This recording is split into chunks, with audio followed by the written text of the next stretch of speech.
복음의 본질을 회복하라. 오늘은 복음의 회복, 교회의 회복이라는 주제로 요엘서 2장 12절부터 13절까지의 말씀을 함께 상고하도록 하겠습니다. 여호와의 말씀에 너희는 이제라도 금식하고 울며 애통하고 마음을 다하여 내게로 돌아오라 하셨으니 너희는 옷을 찢지 말고 마음을 찢고 너희 하나님 여호와께로 돌아올지어다. 그는 은혜로우시며 자비로우시며 노하기를 더디하시며 인애가 크시사 뜻을 돌이켜 재앙을 내리지 아니하시나니. 아멘. 오늘날 교회는 수많은 위기 앞에 서 있습니다. 우리 교회 또한 마찬가지이고 조국의 교회, 열방의 교회가 마찬가지인 것 같아요. 세상으로부터 신뢰를 잃어버리고 복음의 능력을 드러내지 못한 채 수적인 감소와 영향력이 쇠퇴되는 경험을 하고 있죠. 세상으로부터 무시당하고 있습니다.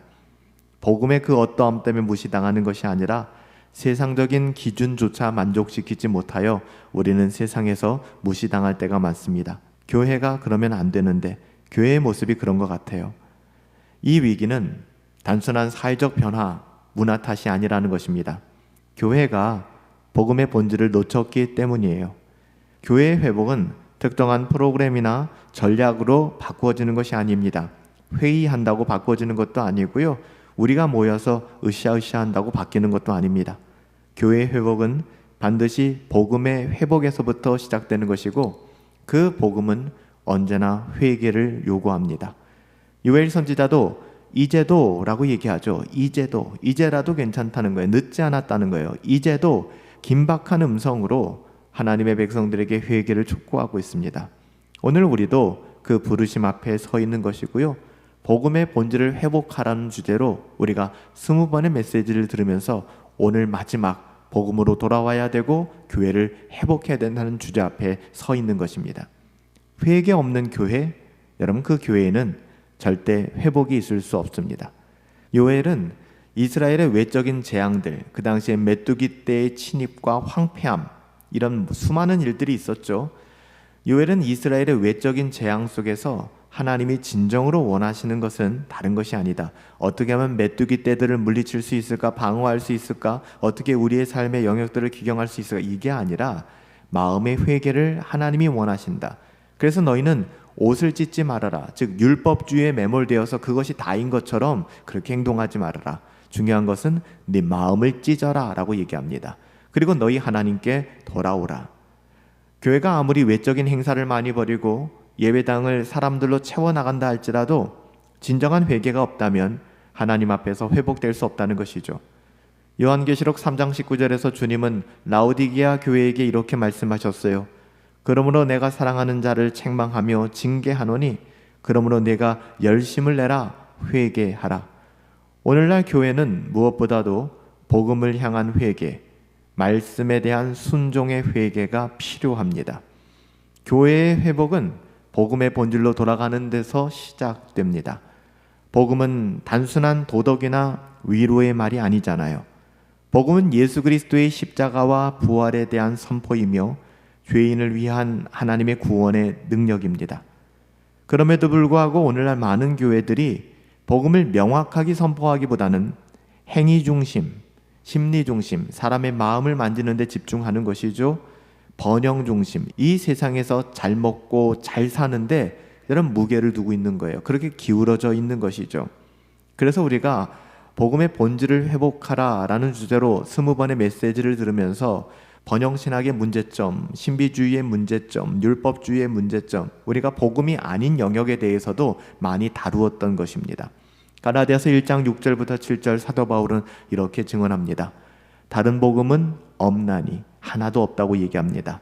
어떤 사람들이 너희를 요란하게 하여 그리스도의 복음을 변하게 하려 함이라. 여러분, 복음이 사라지면 교회는 방향성을 잃게 됩니다. 복음으로 돌아갈 때에만 교회는 본래의 사명, 곧 하나님 나라의 통로로서의 사명을 회복할 수 있는 거예요. 교회는 사람의 생각이나 전통이 아닌 사도들과 선지자들의 터 위에, 즉 하나님의 말씀 위에 세워져 있어야 합니다. 너희는 사도들과 선지자들의 터 위에 세우심을 입은 자라. 에베소서 2장 20절 말씀이죠. 오늘날 교회가 무너지는 이유는 단순히 외부적인 환경 이런 것이 아닙니다. 물론 환경과 상황 굉장히 중요하고 지대한 영향을 미치죠. 하지만 중요한 것은 말씀을 중심으로 하여 교회가 세워지지 않기 때문에 문제가 발생하는 것입니다. 말씀 중심으로 세워지지 않기 때문에 교회가 무너지는 것입니다. 말씀이 약해지면 복음이 흐려지고, 복음이 흐려지면 회개의 메시지도 사라지고, 결국에는 영적인 생명력도 약화되는 것이죠. 진리의 말씀 위에 다시 교회를 세워야 합니다. 교회는 진리의 말씀 위에 세워져야 합니다. 교회는 다른 그 무엇이 아닙니다. 교회 일꾼들은, 청지기들은 하나님의 말씀을 사모하고 하나님의 말씀 위에서 그의 가정과 일터와 모든 삶의 자리들을 회복해 가야 합니다. 그래야 교회가 바르게 세워질 수 있는 거예요.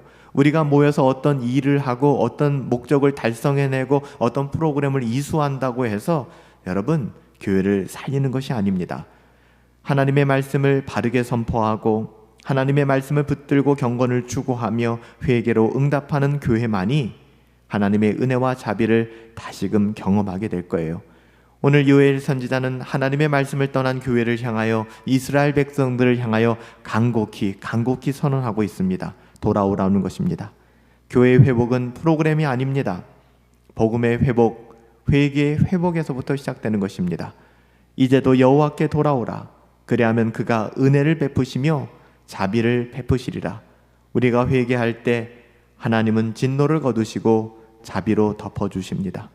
우리가 복음으로 돌아갈 때 교회는 다시 살아나게 됩니다. 우리가 진리 위에 서게 될 때 다음 세대는 소망을 보게 될 거예요. 복음이 회복되어져야 합니다. 그래서 우리가 넉 주 동안, 한 달 동안 복음의 본질을 회복하라 라는 주제로 20번의 메시지를 들은 것이고요. 이를 통해서 복음의 회복과 교회의 회복이 얼마나 소중하고 중요한 것인가를 함께 나눈 것입니다.